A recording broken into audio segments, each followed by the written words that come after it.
Maraming salamat sa pagtawag sa akin dito sa entablado dahil talagang gusto kong makapagsalita ulit sa aking mga kaibigan kung saan ako na-assign, na destino dito sa Mindanao. Simulan ko, hindi ko na babatiin ulit si Congressman Secretary Mike Defensor at ang ating representative ng Vice President, Mayor David Uy ng Samal at yung iba pang nabati. Ngayon naman ay babatiin ko yung aking mga naging kaibigan sa mga lugar na kung saan ako na destino. Ang unang-una ay Basilan. May Basilan ba dito? Yan, Lamitan, Isabela. Pangalawang assignment, Hulo, Sulu. Yun. Pangatlong destino, Zamboanga City, Southcom. Zamboanga. Pang-apat na destino, Agusan del Norte, Butuan. Panglimang destino, North Cotabato, Carmen. Ang dami Tapos bumalik ulit ako ng Basilan noong may Dos Palmas kidnapping. Ngunit hindi naman ako umalis talaga sa Mindanao dahil ang mga posisyon ko sa headquarters ay kailangan nandito rin ako. Ako na ang naging operations chief ng Army, ng General Headquarters at ako din naman ang naging commander ng Army at Chief of Staff ng Armed Forces of the Philippines. Katunayan, pagkatapos kong makipaggera sa MILF, naging kaibigan ko sila. Dahil kami ang gumawa ng unang agreement sa Memorandum Agreement on Ancestral Domain. Maalala ninyo yung ancestral domain natin? Yun ang basihan ng Final Peace Agreement with the MILF. Kaya salamat sa ating mga kaibigan na MILF. Matapang sa gera, pero may tunay at hindi umuurong sa isang salita. Hindi gaya ng CPP-NPA, laging sinungaling. Saludo ako sa MILF na kalabang ko noong araw.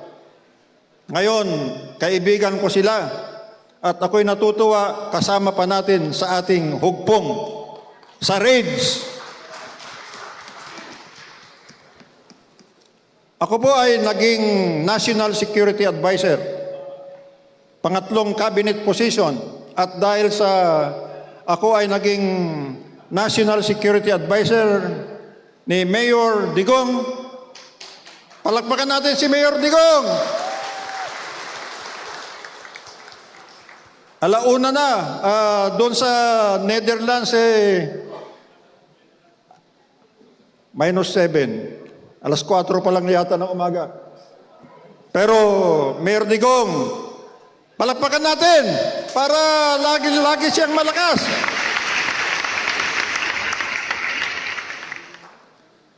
Noong ako ay National Security Advisor, ako ang Vice Chairman ng National Task Force to End the Local Communist Armed Conflict. For the first time, nagawa yung gusto kong magawa noong Army Commander ako at Chief of Staff, na naging whole of government, whole of nation approach with good governance. Good governance ang pinalakad natin upang talunin ang Communist Party of the Philippines, ang NPA at ang National Democratic Front. Ang nangyari, sa ngayon, 89 dati ang kanilang guerrilla fronts, buong Pilipinas. 89, pati sa Isabela. Nasaan pinakamalakas dati, pero laos na kayo sa Isabela, nawala yung NPA doon. Ang pinakamalakas dati, nung gawin natin ang NTF-ELCAC ay ang Davao Region. Di ba, Governor Tyron Oy, ikaw ang lagi nilang hinahanting ka pa nila ngayon? Wala na naghahunting sa'yo. wala na, ubos na yung kalaban. Kasi out of the 89 guerrilla fronts, iisang guerrilla front na lang ang naiwan. Alam nyo ang sikreto? Sabi ni Mayor Rudy, ang presidente, hindi mo matatalo yan in PA pag hindi mo kakampi ang mga barangay kapitan. Kaya palakpakan natin yung mga barangay kapitan at ang mga mayor at ang mga gobernador dahil sila ang kasama natin sa pakikipaglaban sa CPP-NPA. Yun nga lang, masama ang loob ko dahil nawala yung NPA, lumipat naman sila sa batasan. Kakampi pa ni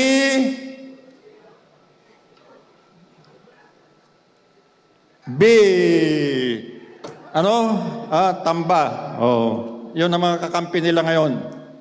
Kaya buhay pa sila. Kaya't iyan ang aalisin natin pag tayo na ang nakabalik na muli.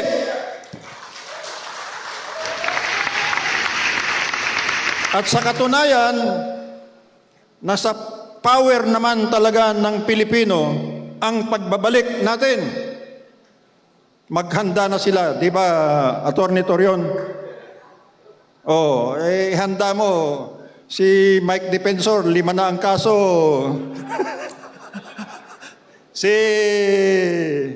Pati si Senator Marcoleta, may kaso na rin. Kung ano-anong kaso ang ginagawa nila para lang maharas tayo. Pati si Bato, pinipilit na kasuhan. Bato, alam ko kung nasaan ka. Hindi ko sasabihin. Baka sabihin nila, accomplice din ako, katulad ni Robin Padilla. Eh, hindi bali, wala pa naman akong kaso. Di ba, advisor ko at saka si Congressman Secretary Mike, marami ng kaso yan, kaya okay lang sa akin kung kakasuhan ako. Walang kaso yon. Basta ang importante sa akin, masabi ko, nakasama ako sa raids. Hindi lang bilang isang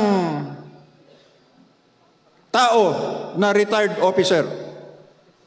At dito ko sasabihin na among the parallel organizations of the Reform Alliance for Accountability, Good Governance and Ethics, may isang parallel organization na talagang lumalaki at lumalakas. Ito yung Retired Officers Alliance for Reform.